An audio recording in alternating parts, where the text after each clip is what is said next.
Number 3, Kanhaiyalal मिश्र प्रभाकर। जन्म सन 1906 ईस्वी, मृत्यु सन 1995 ईस्वी। हिंदी में लघुकथा, संस्मरण, रेखाचित्र और रिपोर्टाज जैसी नवीन विधाओं के प्रवर्तक व पोषक पंडित कन्हैयालाल मिश्र प्रभाकर उन साहित्यकारों एवं गद्य शैलीकारों में हैं जिनका अभ्युदय स्वतंत्रता संग्राम की प्रखर ज्योति एवं पत्रकारिता की गहन साधना में से हुआ। अपनी समर्थ लेखनी के द्वारा उन्होंने राष्ट्रीय जीवन का मार्मिक चित्रण किया है। वे एक ऐसे आदर्शवादी पत्रकार थे जिन्होंने पत्रकारिता को भौतिक स्वार्थों की सिद्धि का साधन न बनाकर उच्च मानवीय मूल्यों की स्थापना का साधन बनाया। हिंदी के एक श्रेष्ठ ललित निबंधकार के रूप में उनका एक विशिष्ट स्थान है। जीवन परिचय। प्रभाकर जी का जन्म सन 1906 ईस्वी में सहारनपुर जिले के देवबंद नामक ग्राम में एक सामान्य ब्राह्मण परिवार में हुआ था। इनके पिता पंडित रमादत्त मिश्र एक कर्मकांडी ब्राह्मण थे। उनकी आजीविका पूजा पाठ और पुरोहिताई थी। वे महान विचारों तथा सुदृढ़ व्यक्तित्व वाले व्यक्ति थे। उनका जीवन अत्यंत सरल व सात्विक था, लेकिन प्रभाकर जी की माता का स्वभाव बड़ा कर्कश और उग्र था। परिवार की निम्न आर्थिक स्थिति एवं अशांत वातावरण के कारण प्रभाकर जी की प्रारंभिक शिक्षा सुचारू रूप से नहीं हो पाई। उन्होंने स्वाध्याय द्वारा ही हिंदी, संस्कृत व अंग्रेजी आदि भाषाओं का ज्ञान अर्जित किया। बाद में आप संस्कृत पढ़ने के लिए खुर्जा के संस्कृत विद्यालय के विद्यार्थी बने। वहां एक दिन प्रसिद्ध राष्ट्रीय नेता मौलाना आसफ अली का भाषण सुनकर वे इतने अधिक प्रभावित हुए कि परीक्षा बीच में ही छोड़कर चले आए और स्वतंत्रता संग्राम में कूद पड़े। तत्पश्चात इन्होंने अपना संपूर्ण जीवन राष्ट्र सेवा के लिए समर्पित कर दिया। परिणाम स्वरूप सन 1930 ईस्वी से 1932 ईस्वी तक तथा 1942 ईस्वी में उन्हें जेल यात्रा करनी पड़ी। भारत को स्वतंत्रता मिलने के बाद उन्होंने स्वयं को पत्रकारिता में लगा दिया। पत्रकारिता के क्षेत्र में उन्होंने महान मानवीय आदर्शों की कल्पना की। उन्होंने नया जीवन एवं विकास नामक पत्रों का सफल संपादन किया। सन 1995 ईस्वी में इस महान साहित्यकार का स्वर्गवास हो गया। पृष्ठ 63। साहित्यिक सेवाएं। प्रभाकर जी की साहित्य सेवा प्रधानतः उनकी पत्रकारिता का प्रतिफल थी। पत्रकारिता के क्षेत्र में भी उनका पदार्पण स्वतंत्रता संग्राम में सक्रिय भाग लेने के उपरांत हुआ। पत्रकारिता के क्षेत्र में प्रभाकर जी को अभूतपूर्व सफलता प्राप्त हुई। पत्रकारिता को उन्होंने स्वार्थ सिद्धि का साधन नहीं बनाया, बल्कि उसका उपयोग उच्च मानवीय मूल्यों की स्थापना में ही किया। प्रभाकर जी की रचनाओं में राजनैतिक, सामाजिक व राष्ट्र प्रेम की भावनाएं भरी हैं। अन्याय के विरुद्ध आक्रोश और पीड़ित मानवता के प्रति संवेदना और करुणा उनकी रचनाओं में पाई जाती है। हिंदी में लघुकथा, संस्मरण, रेखाचित्र और रिपोर्टाज की नवीन विधाओं का उन्होंने प्रवर्तन करने के साथ साथ नवीन शैलियों द्वारा परिपुष्ट भी किया। उनके निबंधों में भावुकता, व्यंग्य व करुणा का अद्भुत सम्मिश्रण हुआ है। हिंदी के श्रेष्ठ रेखा चित्रकारों, संस्मरणकारों और निबंधकारों में प्रभाकर जी का अत्यंत महत्वपूर्ण स्थान है। रचनाएं। प्रभाकर जी ने जीवन और समाज के विविध क्षेत्रों से विषय सामग्री लेकर साहित्य रचना की है, अतः उसमें विविधता और बहुलता है। इनमें उनकी भावपूर्ण लघुकथाएं, मर्मभेदी संस्मरण, सजीव रेखाचित्र, चिंतनशील निबंध एवं प्रभावोत्पादक रिपोर्टाज हैं। उनकी प्रमुख रचनाएं निम्न प्रकार हैं। रेखाचित्र। नई पीढ़ी के विचार, माटी हो गई सोना, भूले बिसरे चेहरे, जिंदगी मुस्कुराई। ललित निबंध। बाजे पायलिया के घुंघरू, क्षण बोले कण मुस्कुराए। संस्मरण। दीप जले शंख बाजे। लघुकथा। धरती के फूल, आकाश के तारे। संपादन। नया जीवन और विकास नामक 2 समाचार पत्र। भाषा। प्रभाकर जी भाषा के शिल्पी थे। यद्यपि उनकी भाषा संस्कृत सम्मत शुद्ध खड़ी बोली कही जाती है, तथापि उसमें अंग्रेजी, उर्दू व देशज शब्दों का पर्याप्त रूप में प्रयोग हुआ है। पृष्ठ 64। भाषा में शब्द प्रयोग का आधार भाव प्रवणता एवं प्रवाहमयता ही है। उन्होंने भाषा के सहज व स्वाभाविक दोनों रूपों को समान भाव से स्वीकार किया। उनके शब्द निर्माण में स्थान स्थान पर चमत्कार, वार्तालाप में विदग्धता और परिस्थिति के चित्रण में नाटकीयता पाई जाती है। शब्दों की लाक्षणिक शक्ति का उन्होंने पर्याप्त प्रयोग किया है। शब्दों की चमत्कारपूर्ण प्रस्तुति, भावानुकूल वाक्य विन्यास और विदग्धतापूर्ण उक्तियां उनकी भाषा को अत्यंत आकर्षक बना देती हैं। प्रभाकर जी की भाषा में मुहावरों और कहावतों का भी प्रयोग हुआ है। उन्होंने प्रचलित मुहावरों का तो प्रयोग किया ही है, इसके साथ साथ नए मुहावरों को भी गढ़ा है। मिश्र जी ने भाषा में आलंकारिकता का भी समावेश किया है। उन्होंने नए उपमान भी गढ़े हैं। अनेक स्थलों पर आलंकारिक भाषा ने काव्य जैसा सौंदर्य उत्पन्न कर दिया है। इस प्रकार मिश्र जी की भाषा में स्पष्टता, सुबोधता, प्रवाहमयता एवं विविधता सभी गुणों का समावेश हुआ है। उसमें काव्यात्मक सरसता, मार्मिकता, चुटीलापन तथा भाव व्यंजना की अनुपम सामर्थ्य है। लक्षणा व्यंजना शक्तियों से वो परिपूर्ण है। शैली, प्रभाकर जी की शैली में विविधता पाई जाती है। उनकी शैली में उनके व्यक्तित्व की दृढ़ता, विचारों की सत्यता, अन्याय के प्रति आक्रोश, सहृदयता, उदारता और मानवीय करुणा की झलक मिलती है। उनकी गद्य शैली भावों एवं विचारों के प्रवाह के साथ साथ विषय के सुंदर विवेचन से परिपूर्ण है। उनके गद्य में शैली के निम्नलिखित रूप देखने को मिलते हैं। भावात्मक शैली, प्रभाकर जी की प्रमुख शैली भावात्मक शैली है। ये उनके निबंध, संस्मरण, रेखाचित्र तथा रिपोर्टाज सभी में परिलक्षित होती है। इस शैली में कवि की काव्यात्मकता तथा भावुकता दोनों का समावेश हुआ है। इस शैली में सरस व सुमधुर भाषा का प्रयोग हुआ है तथा वाक्य छोटे हैं। इसमें मार्मिकता, चुटीलापन तथा प्रवाहशीलता का अनुपम समन्वय है। वर्णात्मक शैली, ये शैली मुख्यतः संस्मरणों में परिलक्षित होती है। लघु कथाओं व रिपोर्टाजों में भी कहीं कहीं ये शैली पाई जाती है। इसमें सरल व प्रचलित भाषा है। पृष्ठ 65। वाक्य छोटे व लंबे दोनों प्रकार के हैं। अपने वर्णन द्वारा प्रभाकर जी सजीव चित्र सा प्रस्तुत कर देते हैं। शब्द चित्रात्मक शैली, अपने रेखा चित्रों में प्रभाकर जी ने इस शैली का प्रयोग किया है। इस शैली में उन्होंने शब्दों द्वारा चित्रों का सृजन किया है। इसमें भाषा सरल व साहित्यिक दोनों ही प्रकार की है। वाक्य छोटे छोटे हैं। संवादात्मक शैली, प्रभाकर जी की इस शैली में पूर्ण नाटकीयता प्रकट होती है। इसमें नाटकीय संवादों की विदग्धता और हृदय स्पर्शिता परिलक्षित होती है। रिपोर्टाजों के बीच बीच में भी ये शैली पाई जाती है। प्रभाकर जी के वाक्य विन्यास में विविधता के दर्शन होते हैं। पात्र और परिस्थिति के अनुसार उन्होंने वाक्य रचना परिवर्तित की है। विनोद की स्थिति में छोटे वाक्य, चिंतन की मनः स्थिति में लंबे वाक्य और भावुकता के क्षणों में व्याकरण के कठोर बंधन से मुक्त कवित्वपूर्ण वाक्य रचना भी की है। निश्चय ही ये हिंदी के एक मौलिक शैलीकार हैं। साहित्य में स्थान, कन्हैयालाल मिश्र प्रभाकर विषय निरूपण, विद्या व शैलियों के मौलिक शिल्पी थे। उनका गद्य सशक्त है तथा गद्य साहित्य को दिशा प्रदान करने वाला है। निसंदेह मिश्र जी हिंदी के एक श्रेष्ठ ललित निबंधकार थे। संस्मरण, रेखाचित्र तथा रिपोर्टाज के क्षेत्र में भी उनकी विशेष देन है। वस्तु और शिल्प दोनों ही दृष्टियों से हिंदी साहित्य जगत में उनका महत्वपूर्ण स्थान है। सशक्त व समर्थ साहित्यकार तथा मानव मूल्यों के सजग प्रहरी के रूप में उनका स्मरण चिरकाल तक किया जाएगा। पृष्ठ 66। रॉबर्ट नर्सिंग होम में कन्हैयालाल मिश्र प्रभाकर ने अपने इस रिपोर्टाज में विश्व प्रसिद्ध समाज सेविका मदर टेरेसा के महान एवं उदात्त चरित्र की झांकी प्रस्तुत की है। इंदौर के रॉबर्ट नर्सिंग होम में प्रभाकर जी का मदर टेरेसा से साक्षात्कार हुआ था।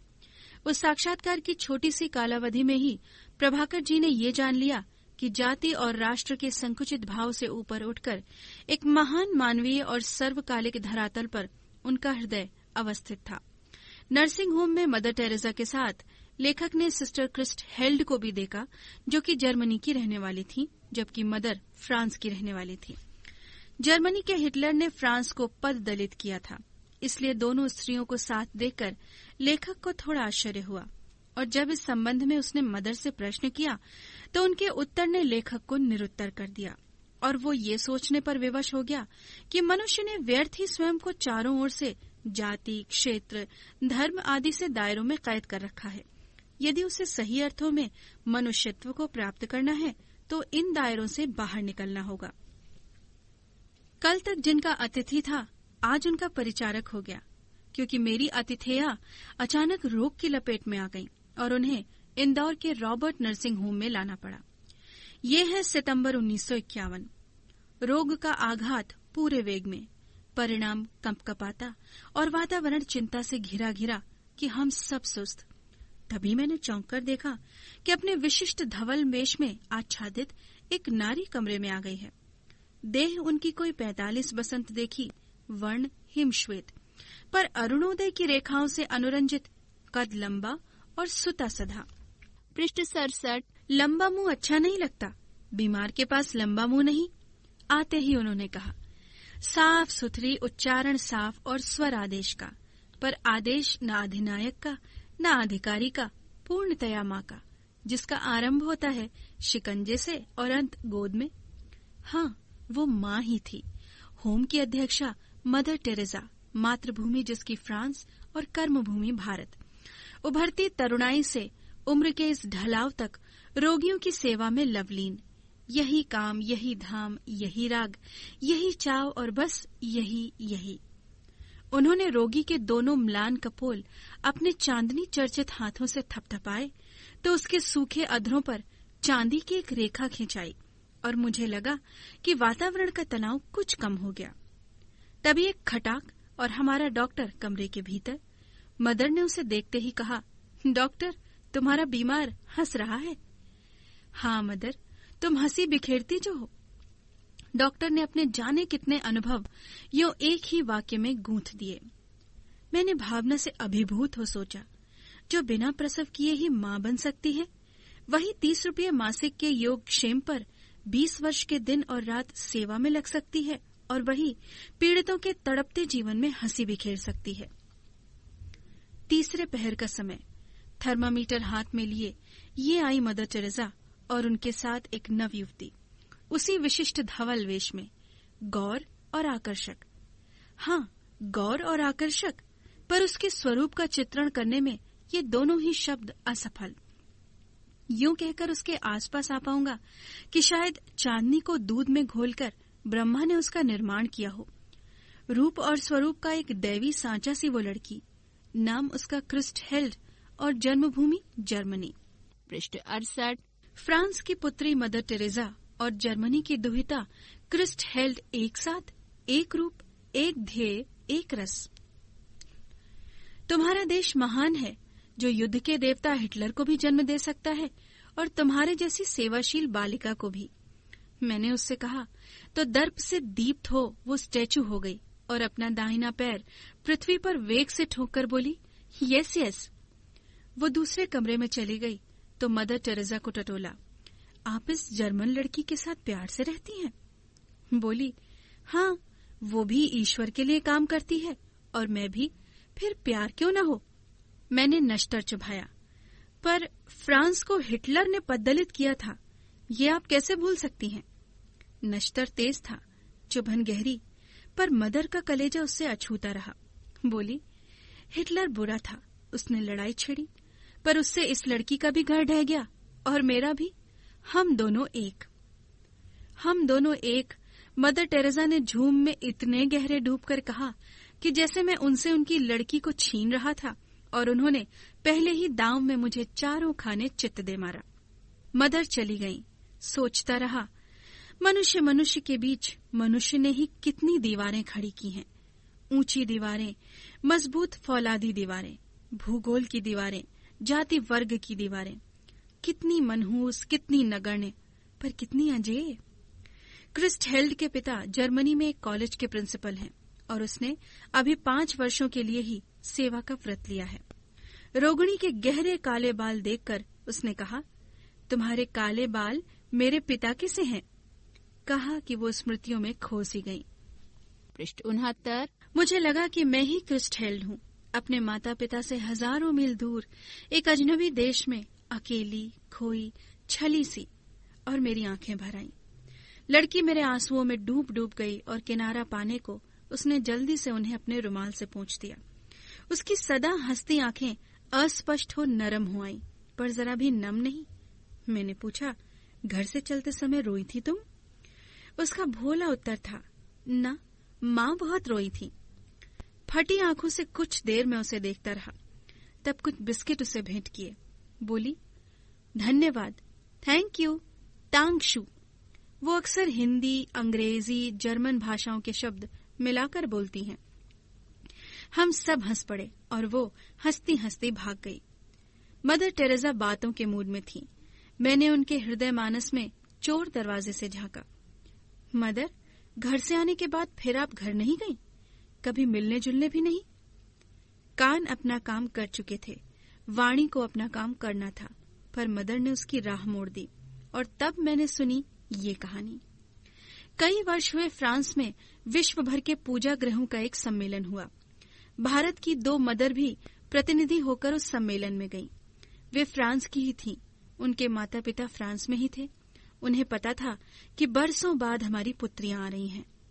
दोनों माताएं अपनी पुत्रियों का स्वागत करने जहाज पर आईं, पर विचित्र बात ये हुई कि वे दोनों अपनी पुत्रियों को पहचान न पाईं और आपस में कहती रहीं कि तुम्हारी बेटी कौन सी है। अंत में उनका नाम पूछा और तब गले मिली। कहानी पूरी हुई तो कई प्रश्न उठे, पर मदर टेरेसा उनके उठते न उठते भाग गईं। निश्चय ही उन दोनों अनपहचानी पुत्रियों में से एक वे स्वयं थीं। बस इतना ही एक दिन मैं उनसे और कहला सका। पृष्ठ 70। घर से बहुत चिट्ठी आती है तो मैं यहाँ के किसी स्थान का फोटो भेज देती हूँ। रोग पूरे उभार पर था, रोगी के लिए असह्य। मदर टेरेसा ने कहा, तुम्हारे लिए आज विनती करूंगी। उनका चेहरा उस समय भक्ति की श्रद्धा से प्रोत्मा भाषित हो उठा था। रोगी ने कहा, कल भी करना मदर। मदर के स्वर में मिश्री ही मिश्री, पर मिश्री कूंजे की थी, जो मिठास तो तुरंत देती थी पर घुलती तुरंत नहीं, और बल का प्रयोग हो तो मुंह तक को छील देती है। बोली, ना, कल उसके लिए करूंगी जिसे सबसे अधिक कष्ट होगा। जैसे 1000 वॉट का बल्ब मेरी आंखों में कौंध गया। मैंने बहुतों को रूप से पाते देखा था, बहुतों को धन से और गुणों से भी बहुतों को पाते देखा था, पर मानवता के आंगन में समर्पण और प्राप्ति का ये अद्भुत सौम्य स्वरूप आज अपनी ही आंखों देखा कि कोई अपनी पीड़ा से किसी को पाए और किसी का उत्सर्ग सदा किसी की पीड़ा के लिए ही सुरक्षित रहे। ऊपर के बरामदे में खड़े खड़े मैंने एक जादू की पुड़िया देखी, जीती जागती जादू की पुड़िया। आदमियों को मक्खी बनाने वाला कामरूप का जादू नहीं, मक्खियों को आदमी बनाने वाला जीवन का जादू। होम की सबसे बुढ़िया मदर मार्गरेट, कद इतना नाटा कि उन्हें गुड़िया कहा जा सके, पर उनकी चाल में गजब की चुस्ती, कदम में फुर्ती और व्यवहार में मस्ती। हंसी उनकी यूं कि मोतियों की बोरी खुल पड़ी और काम यूं कि मशीन मात माने। भारत में 40 वर्षों से सेवा में रसलीन, जैसे और कुछ उन्हें जीवन में अब जानना भी तो नहीं। ऑपरेशन के लिए एक रोगी आया, ऐश आराम में पला जीवन। कहने की बेचारे को आदत, सहने का उसे क्या पता, पर कष्ट क्या पात्र की क्षमता देखकर आता है। पृष्ठ 71। मदर, मर जाऊंगा, उसने विह्वल होकर कहा। वातावरण चीत्कार की विह्वलता से भर गया, पर बूढ़ी मदर की हंसी के दीपक ने झपकी तक नहीं खाई। बोली, कुछ नहीं, कुछ नहीं। आज है एवरीथिंग यानी सब कुछ, कल समथिंग यानी कुछ कुछ, और बस तब नथिंग यानी कुछ नहीं। और वे इतने जोर से खिलखिलाकर हंसी कि आसपास कोई होता तो झेप जाता। एक रोगी उन्होंने देखा, चिंता के गर्त से उठ उभरती रोगिणी। जोर से चुटकियां बजाकर वे किलकी, जी उठती, जी उठती। अर्थ ये है कि उनका जी उठी, जी उठी। ये अनुभव कितना चमत्कारी है कि यहाँ जो जितनी अधिक बूढ़ी है वो उतनी ही अधिक उत्फुल्ल मुस्कानमयी है। ये किस दीपक की ज्योत है, जागरूक जीवन की, लक्ष्यदर्शी जीवन की, सेवानिरत जीवन की, अपने विश्वासों के साथ एकाग्र जीवन की। भाषा के भेद रहे हैं, रहेंगे भी, पर ये ज्योत विश्व की सर्वोत्तम ज्योत है। सिस्टर क्रिस्टहेल्ड का तबादला हो गया। अब वो धानी के भील सेवा केंद्र में काम करेगी। ओह, उस जंगली जीवन में ये कर्पूरिका, पर कर्पूरिका तो अपने सौरभ में इतनी लीन है कि उसे स्वर्ग के अतिरिक्त और कुछ दिखता ही नहीं, सूझता ही नहीं। वो हम लोगों को मिलने आई, हंसती खिलती बिखरती और कुदकती। यहाँ से जाने का उसे विषाद नहीं, एक एक नई जगह देखने का चाव उसके रोम रोम में। पर मुझे उसका जाना कचोट सा रहा था। वो दूसरे रोगियों से मिलने चली गई। इधर उधर आते जाते वो 2-3 बार कमरे के बाहर से निकली, पर फिर एक बार भी उसने उधर नहीं झांका। मैंने अपने से कहा, कोई लाख उलझे, उसे किसी में नहीं उलझना है। पृष्ठ 72। और तब सिस्टर क्रिस्टहेल्ड का। सच ये है कि सिस्टर मदर वर्ग का निस्संग, निर्लिप्त, निर्द्वंद जीवन पूरी तरह मेरे मानस चक्षुओं में समा गया। और फिर मैंने आप ही आप कहा, सिस्टर क्रिस्टहेल्ड, हम भारतवासी गीता को कंठ में रखकर धनी हुए, पर तुम उसे जीवन में ले कृतार्थ हुई। कन्हैया लाल मिश्र प्रभाकर। प्रश्न अभ्यास। प्रश्न 1, आदर्श नर्स में किन गुणों का होना आवश्यक है? इस लेख से उदाहरण प्रस्तुत कर स्पष्ट कीजिए।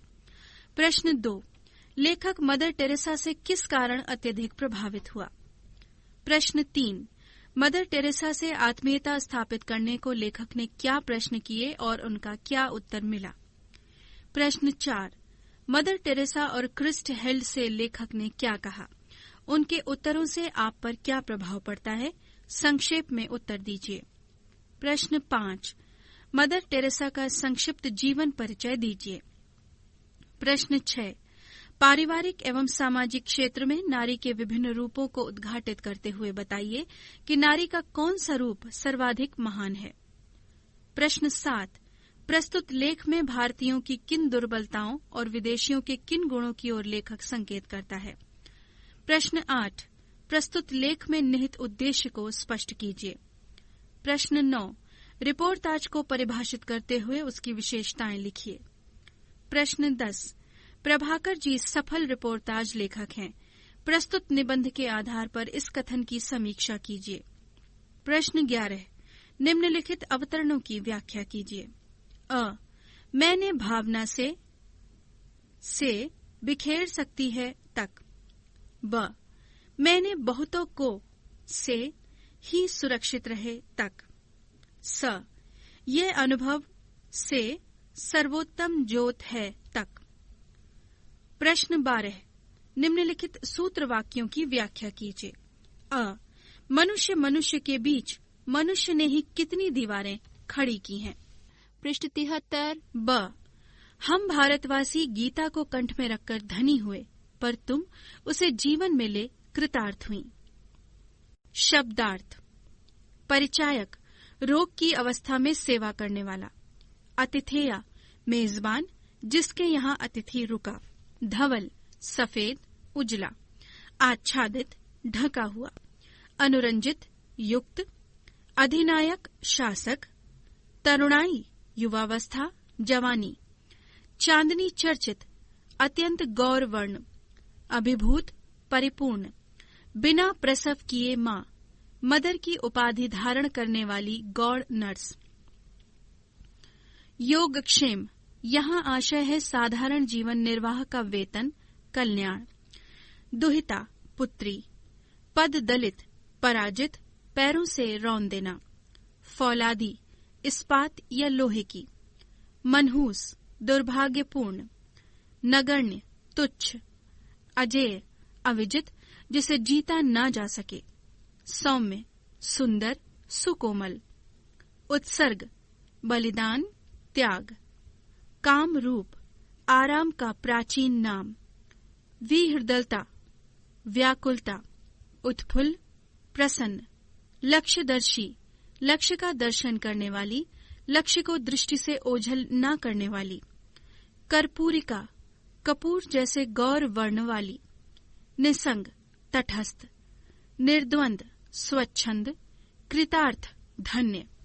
पृष्ठ 74।